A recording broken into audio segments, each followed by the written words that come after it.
The door opened. Hitler gasped as the towering figure of Hermann Goring stood over him. "You may be the Führer of Germany and the world," he purred, "but tonight I am the man in charge." He began to peel the tight uniform from his body, revealing the surprisingly toned silk-skinned torso of a true Bavarian, gleaming in the scented candlelit room of the Berghof. "Oh, mein Papa," the Führer whispered. The lust he had held deep within him now erupted like the flames over Poland. That was an extract from a Hitler-Goring-Gela fanfic. That exists, and don't you wish it didn't? Was that important information to know? Yes, don't interrupt. Good evening, my name is Laserpig, historian, Elbreeder, mother of 12, man, presumably, and supreme leader of the world inside your head. You watch this video at your own risk. There is a lot to explain, so I hope you are sitting comfortably on your expensive computer chair, sofa, or beanbag if that's how you choose to live your life. You're traveling with me on an adventure into a different dimension, through a door that leads to a world of historical drama where such petty, meaningless things such as facts and historical accuracy have typically held little sway over the denizens who dwell down here. From here on in, we dive into the quagmire of the Luftwaffe, an area of Second World War history so plagued with heroes of such a devotedly high caliber, many of them do not even realize they are one. And by opening yourself up to the knowledge held in this video, you may inadvertently find yourself becoming a target of their prepubescent aggression. I warn you, dear sir, madam, and or neither, from here on in, there is no turning back. You are about to enter the sweaty zone. Still here? Good. Right. Let me set you the scene. The room is dark. Yet in the darkness you gain a sense of just how impressive a room it is. Golden chandeliers hang from the ceiling, great tapestries and paintings hang from every wall, and in one corner a vast, dark oak desk dominates the scene. Standing at this desk is the equally large and dominating figure of Hermann Goring, mentioned earlier, Minister in command of the Luftwaffe and Hitler's named successor. This is 1944. Goring has an impressive list of failures behind him, but he still commands respect, somehow, and still holds the ear of Adolf Hitler. But unlike his furiously defiant leader, Goring knows the war is not going well, and like Hitler, he clutches onto straws, desperate for some new wonder weapon to turn the tide of war. Goring has put out the call, and people everywhere are fighting for his attention, desperate for one of the highly prized government contracts that will feed them, provide shelter out of the many nightly bombed cities, and most importantly, keep them off the front lines. The reigning champion of this was Eugen Sonnier, who for 6 years managed to convince the German High Command to fund his idea for an orbital bomber plane, which was basically a plane he was going to stick a load of rockets on and fire down a train track. But it would work, provided they give him a lot of cash, a big staff of researchers, a fancy research laboratory, and most importantly, give him more stuff than his leading rival Werner von Braun, so he could give him and the rest of the Society for Space Travel, who thought his ideas were too stupid to ever work, the middle finger. Anyway, where was I? Right, so everyone who is smart and has a technical mind has pretty much figured out they can escape the horrors of war by, well, becoming a Nazi scientist. And out of all the generals and commanders Nazi Germany has left, Goring is the one with the power and the resources to make it happen. And with now things so desperate, there's very little he won't agree to. Many things have crossed his desk, from giant tanks and rocket fighters to laser guns and tornado cannons. Some have gone into production, but most are the work of fantasy, and none have yet given the Germans the technological edge they so desperately crave, though that tornado cannon was used in combat. Once. It missed. But now a new concept sits on Goring's desk, and it has potential. He reaches out and helps himself to another eclair, stuffing the chocolatey, creamy delight into his face as his piggy eyes glaze over. The people in front of him, still living on civilian rations, starving as they watch Goring shove yet another eclair into his face hole. I've no idea if that's true. He's just very fat. You know, you don't get to that size on military rations by, like shoving a few pork pies down your front. He picks up the plans, studying them carefully. A new type of plane. It had no tail, no propellers, no control surfaces. Its shape is bizarre, radical almost, and yet it can carry a ton of bombs over 600 miles and fly faster than any Allied plane known. This is the weapon that Goring has been looking for, and he eyes it greedily, much like the eclairs. This is the 229, the Horton Ho. Now, we have a lot to talk about when it comes to this particular aircraft, of which I will admit to being a bit of a fan of, which you can now fly for free in War Thunder, if you like to torture yourself by grinding for 4 years in a barely playable, unfinished game that constantly begs you for money. And I can say that because they don't sponsor me, nor probably ever will. So, if you like occasional cutting remarks at just how shit the management team is behind War Thunder, you've subscribed to the right channel. The Horton Ho was the brainchild of two brothers. Well, the Horton brothers, obviously. Brothers Romer and Walter, who had approached Goring with their prototype glider, the Horton H9, something they had developed during Germany's pre-war glider club program. Gliders were Germany's way of bypassing the Treaty of Versailles, of testing new aviation designs, training pilots, discovering potential new pilots through civilian programs. Many of Germany's fighter aces would start life off as glider hobbyists. And if you don't know what the Treaty of Versailles is, imagine France tells you you're not allowed to do something. That's how you get Brexit Nazis. That's how you get Nazis. The Horton H9 was developed by the brothers as a way of testing the idea of a flying wing design, to see if it could create gliders with a vastly improved operational range. It didn't, Mike. Now, contrary to popular belief, flying wings were not a new concept, and had been around since the 1920s after a number of swept-wing biplane prototypes by British inventor J.E. Dune. Dune, I'm going with Dune, led to the Westland Hill Pterodactyl, which were a number of tailless flying wing prototypes, some of which are now appearing on the screen, that you will be able to see if you stop playing your game and listening to this in the background. And I don't care if you're too poor to afford 2 screens. You gotta minimize and look at these things. Too late, it's gone now. I mean, we waited for you, but you obviously had other things to do. This in turn was rivaled by Hugo Junkers, who was less interested in building fighter planes and glider concepts, and instead wanted to create an all-wing transatlantic passenger plane, which would eventually become the Junkers G-38, which still had a tail, and wasn't powered by rockets, which I'm very sad about. It wouldn't be till the 1936 Berlin Olympics that Russian designer Boris Ivanovich Sharanovsky, who had worked independently under Stalin, would show off one of the world's first functioning flying wing designs, competing in air races directly against the Horton H1 in the 9th glider competitions. Competing designs would also be featured by the now famed Ukraine designer Antonov, though these were merely considered motorized gliders and the Russians would do very little with the concept. The giant flying wing aircraft known as the Kanalan 7, which had previously dominated the early Russia strong meme scene of the late 90s and early 2000s, with its 16 engines and battleship cannons, is sadly a creation of early Photoshop, and the actual plane was a hell of a lot more basic looking. I mean, it still looks fucking awesome. Kinda shit as a bomber though. In fact, this is widely regarded as one of the worst planes ever built, but if you get a bunch of these information, it's impressive as all hell.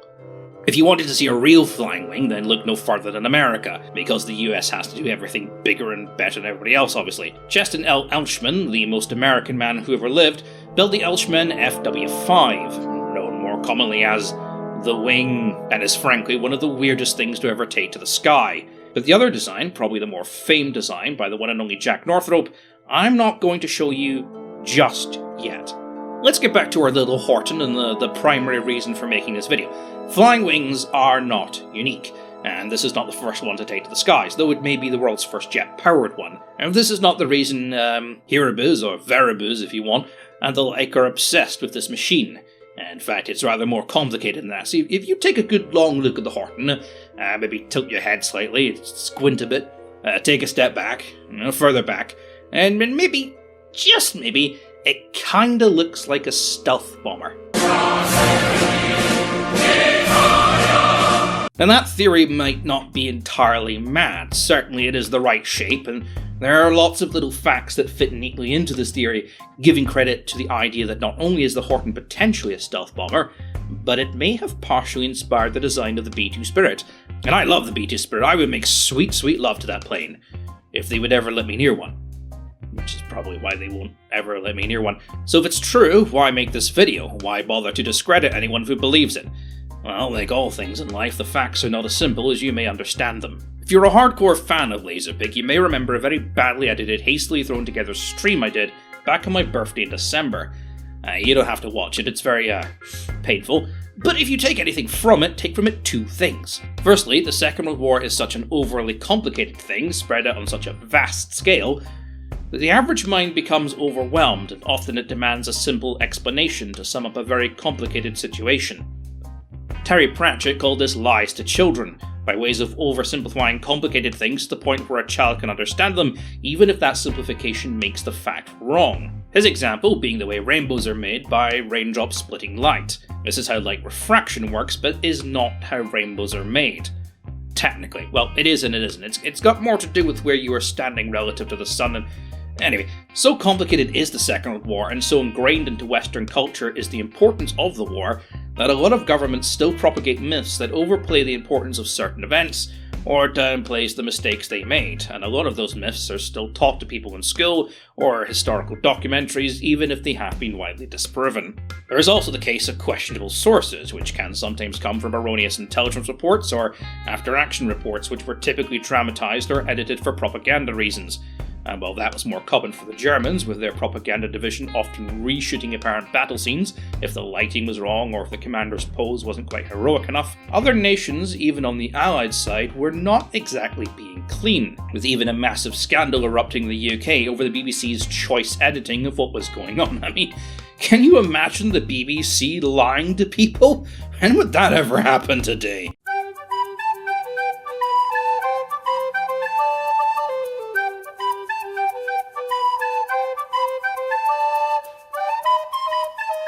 And that's honestly just the tip of a very, very deep iceberg. To cut a long story short, you can't come up with any theory on World War II and you'd be guaranteed to find something that would back it up.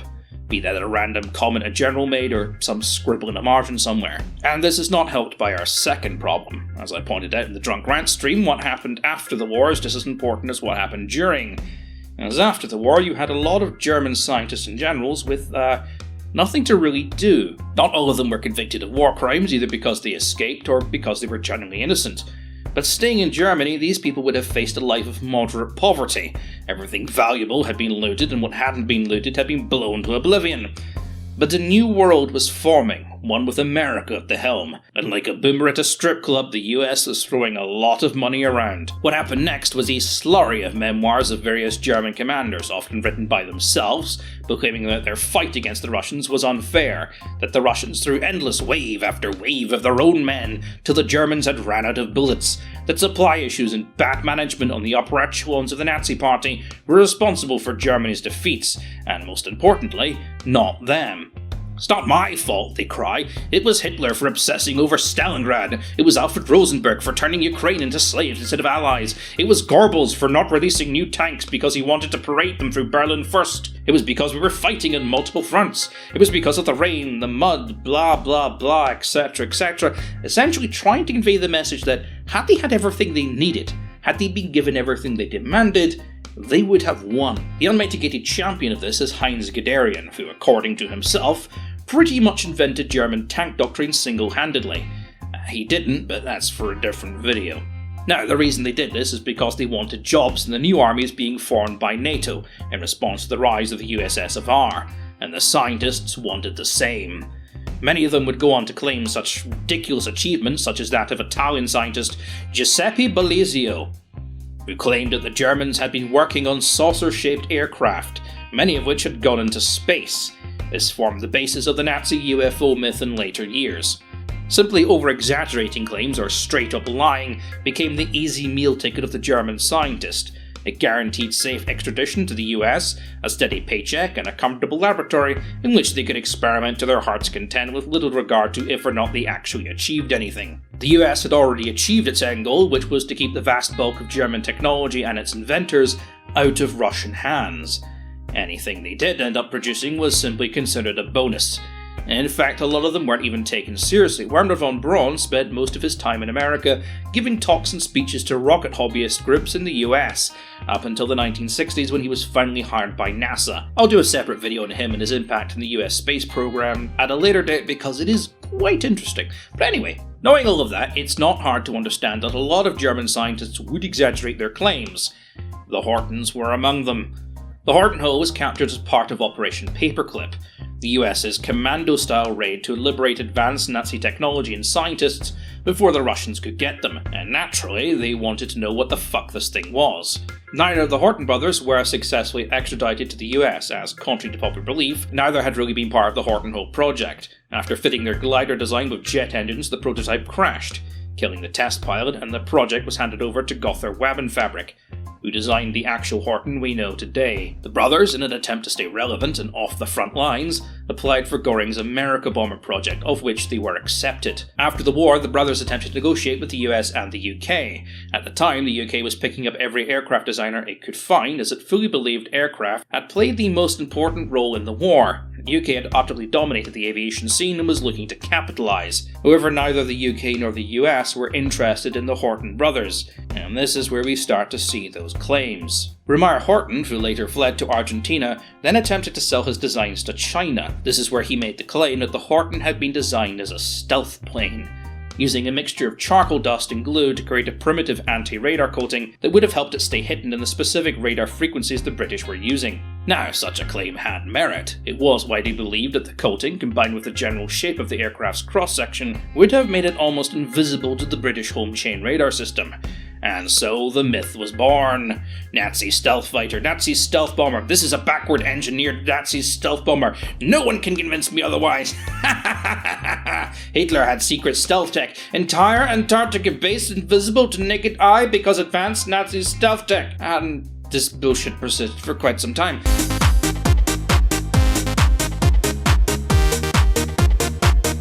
Until, of course, some people from Grumman, the company who designed and built the B-2 Spirit, decided to test that claim. Because you see, until then, they had never heard of this fucking thing. They built a replica of the V-3 Horton, the final design of the aircraft intended for mass production, and tested it within their RCS lab and found that, no, it was not a stealth bomber. Well, considerably more stealthy than most other German planes around at the time, the British radar systems had no problem picking it up, even when it tried to fly at low altitude. And of course, Grumman had made something of a technical error when building their prototype.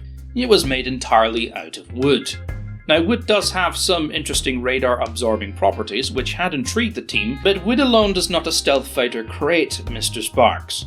And the actual design of the V-3 Horton had steel tubes throughout the chassis, of which the wooden panels were bolted onto, meaning Grumman's replica was actually far more stealthy than the original V-3. And to make matters worse, the last surviving model of the Horton was tested by the Smithsonian Institution, who found no evidence of the charcoal glue known as carbon black. But Grumman themselves tested the compound and found that its radar-absorbing properties were, lacking, and would have had no impact on the aircraft's stealth claim. That should have put to bed this myth once and for all, but it has persisted as, once again, if you squint slightly, it does kinda look like a stealth bomber, so maybe, just maybe, even if Horton's design didn't work, then maybe Grumman took inspiration from its design and perfected it, because it does look like a stealth bomber. Doesn't it? Alright, remember that American flying wing by Jack Northrop I said I'd show you later?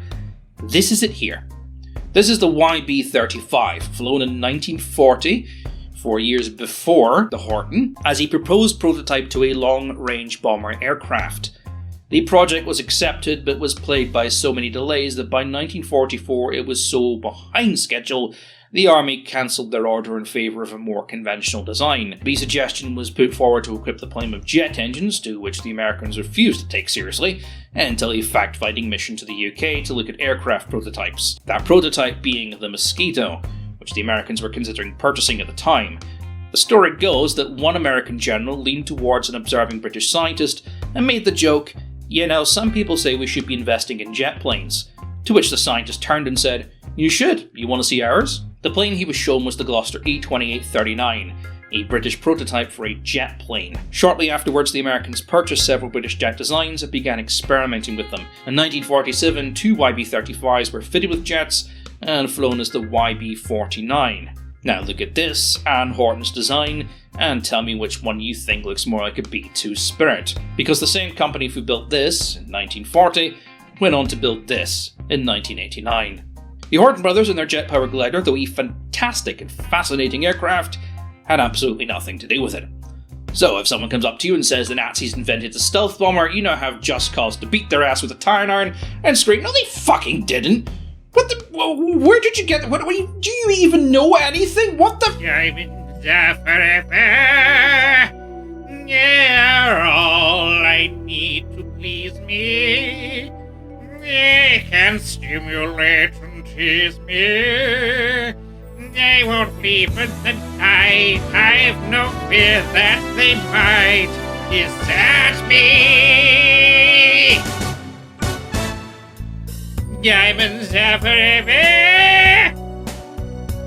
Hold one up and then caress it. Touch it, stroke it, and undress it. Yeah, I can see every part, nothing hides in the heart. To her